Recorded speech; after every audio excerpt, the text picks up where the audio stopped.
What's up, everybody? So today we're going to talk about how to lose that weight permanently, and it starts by stopping the dieting. I'm Risa Morimoto, your host. I'm an integrative nutrition health coach, and you're watching Modern Aging, where we chat about innovative and holistic ways to elevate our health and well-being as we age. If you haven't subscribed to the channel yet, I would love for you to do so. All you got to do is click on that little red button below with that little bell next to it to be sure to be notified whenever a new episode is uploaded. And if you haven't checked out our website, please do so. All you got to do is go to thisismodernaging.com. My guest today is Camille Martin. She is a registered dietitian and the author of Love to Lose. She was a chronic dieter for almost 25 years. She suffered from an eating disorder. And then she came to the realization that all this dieting was really, and like restricting what she was eating, was all about resistance and not feeding her soul. So today we're really going to talk about the ways that we can shed those pounds by shedding off a lot of the stress and the resistance that we bring into our lives. So check it out.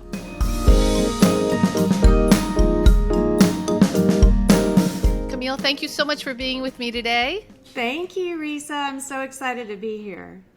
Yeah, well, this is a very, very popular topic and of top of mind for so many women.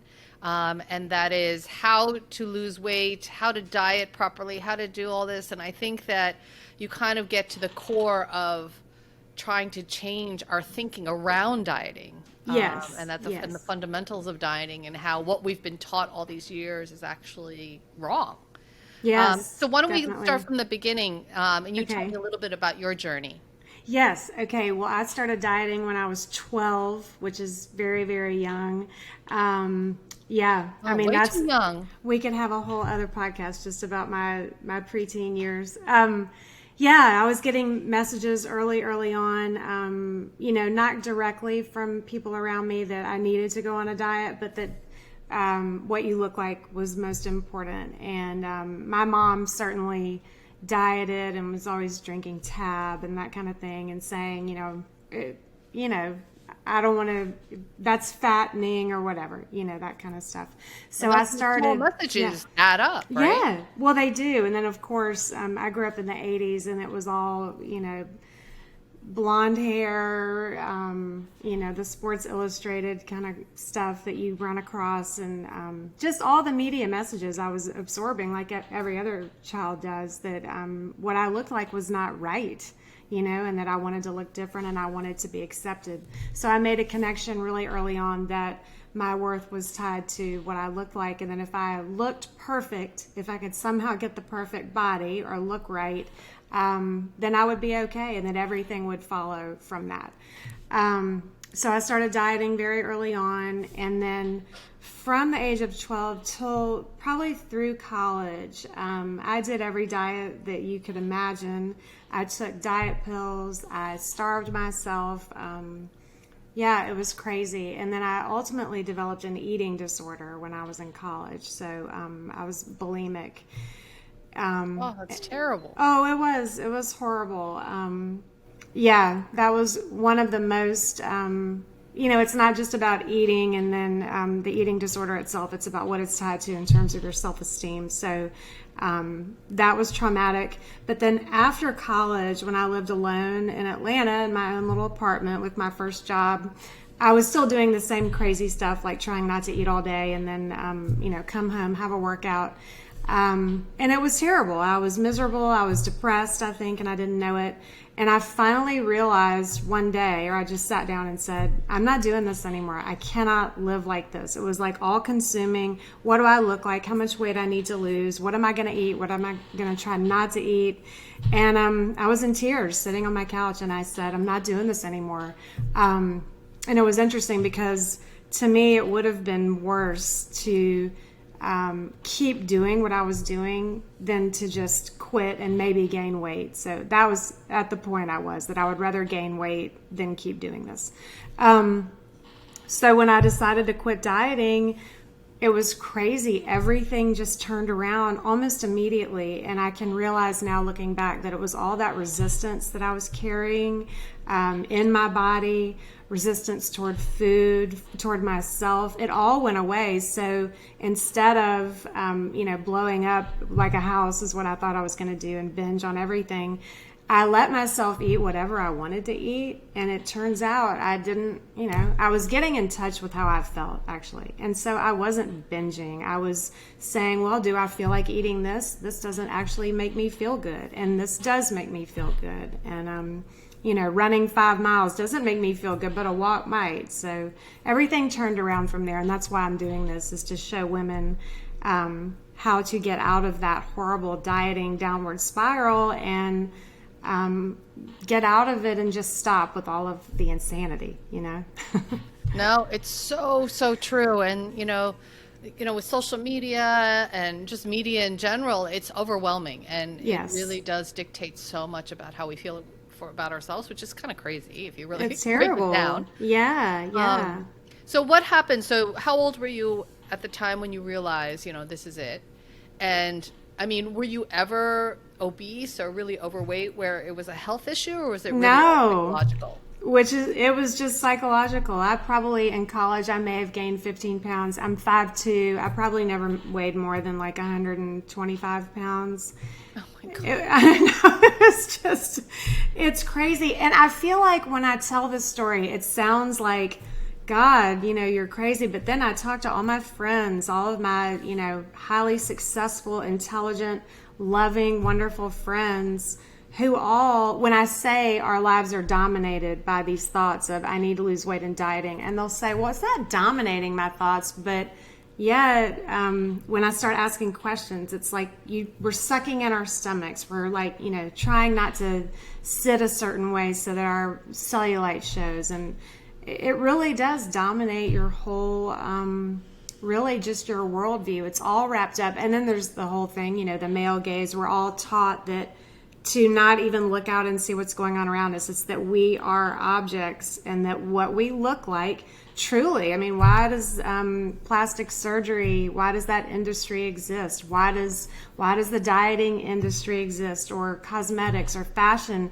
It's all about us being objects, and that our worth does not come from within. So it's devastating, I think. Yeah, no, for sure. And the fact is that 95% of diets do not work. I'd say 100% don't work. And that's a fact, right? So we're but yet we continue to try to do different diets. And there's, I think that people, in a certain respect, though, people want to be told what to do, right? Mm-hmm, they want to be told what to eat, how much to exercise, what they should, so there is a degree of that. So walk me through how you work with your clients in terms of like, what's the first stage? Like, how do you shed some of that thought process that's been ingrained in them for decades? Well, first of all, I don't think we're ever, as women, going to truly get rid of it. I think it's going to be changed after generations, but it's always there. The media is always there giving us this message. But when I say 100% of diets don't work, I want to be clear. It's not because of the individual diets and what they prescribe. Diets don't work because they set up resistance. It's all about what you're trying not to do or eliminate or get rid of. You're trying to lose weight. You're trying not to eat carbs. You're supposed to, throw everything out of your refrigerator and put all new food in it. And that's why they don't work, is because it's too many changes all at once. They're huge changes and in 14 days or less.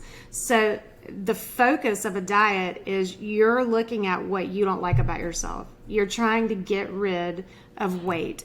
And the weight comes from within. Everything that you see around you is coming from what's going on inside of you. You're creating your outer world.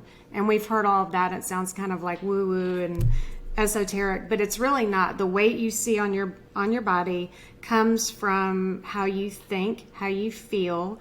And once all of that resistance, when you just let it go, it's hard to say, just stop thinking about it, stop worrying about it. But if you really do just practice, the first step is awareness. Be aware of even how you feel. We're all so busy. We're all so busy just beating ourselves up and, feeling like we're a bad mom or we're, a bad wife or whatever, because we're so busy and we don't take time for ourselves. So this is a multi-pronged answer, but you have to be aware. You have to start noticing how you feel. And it really does require changing on the inside, and you can't do any of that unless you're really in touch with how you're feeling, which means you have to have solitude, you have to maybe do some journaling or talk to a therapist. But I would say step one is just go outside. Even if it's the smallest step, go sit outside for an hour with no phone, with no distractions, no kids, nothing, and just breathe and sit there and just let the thoughts come into your head. It's awareness and how you feel, and then that sets off the chain reaction. But from a practical standpoint, you have to change your thoughts about food. You have to start changing your habits little by little, not quit eating carbs and replace it with fruits and vegetables. You have to make one tiny change after another. And as you start to change your thoughts, your habits start to change. And as you start to change your habits, that affects your thoughts. So making little micro changes in addition to awareness. That's great. So what's your answer to people who have, sugar cravings, that they want to eat the tub of ice cream, or, I think that's going to make me feel better? Well, that's a tough one because I'm an emotional eater. I'm not going to say I used to be, because I still am, and it'll always be with me. But sugar is one of my things, to sit down in front of the TV and watch Netflix and just eat ice cream. I mean, that sounds actually really fun. But you and thousands of others. Yeah, but what leads up to that is a lot of stress. What leads up to that, I need to release and go eat. You've trained yourself. I've trained myself, and I'm aware of it now. But I've trained myself that sitting in front of the TV with something sweet and eating it and zoning out makes me feel better. But I know later it makes me feel worse. So what I try to do is manage on the front end what's pushing me to say, oh my God, I just want to sit down and watch Netflix and eat, and you can you go all the way back and you can see where it starts, usually way early in the day. Yeah. No, absolutely. I think it's hard, and I think for chronic dieters, it's even harder because that's become a habit, right? Yeah. They're always on a diet. So to break that habit, they have to start doing things that are going to feel good and nurture themselves, and in a soulful way, not necessarily in a physical way. So do you have suggestions on what are some of those micro steps that people can start taking that'll make them feel better almost immediately? Yeah, well, I always say to my clients that you want to take a bad habit and gradually modify it until it becomes a good habit. So you can't just throw out everything and then pick up a good habit.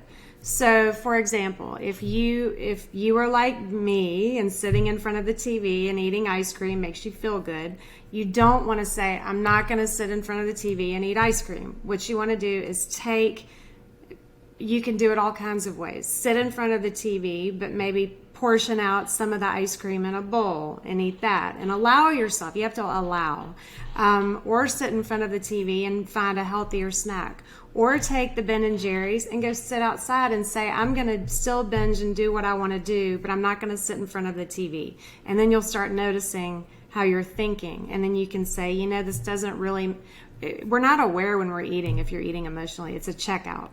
But yeah, just take one small step. Any way that you can modify one of your bad habits, ultimately it could become a good habit. I'm really stressed out. I'm not going to sit down and watch TV. I'm going to go for a walk outside, and then maybe after that I'll have a little bit of ice cream, that kind of a thing. So, and when you pick your own changes rather than me, as a dietitian, sitting down and saying, okay, here's what you need to do. When you choose the changes that you want to make and the ones that make in your life for your lifestyle, they're more likely to stick than if somebody just told you what to do. So it's an empowering thing, instead of shameful. Right. So you're almost like part therapist, part dietitian, actually. Yeah, I like the therapist part. In fact, me as a dietitian, I just want to say it's not about the food. It's about the way you eat the food. We all know what to eat. It's not like it's some big mystery.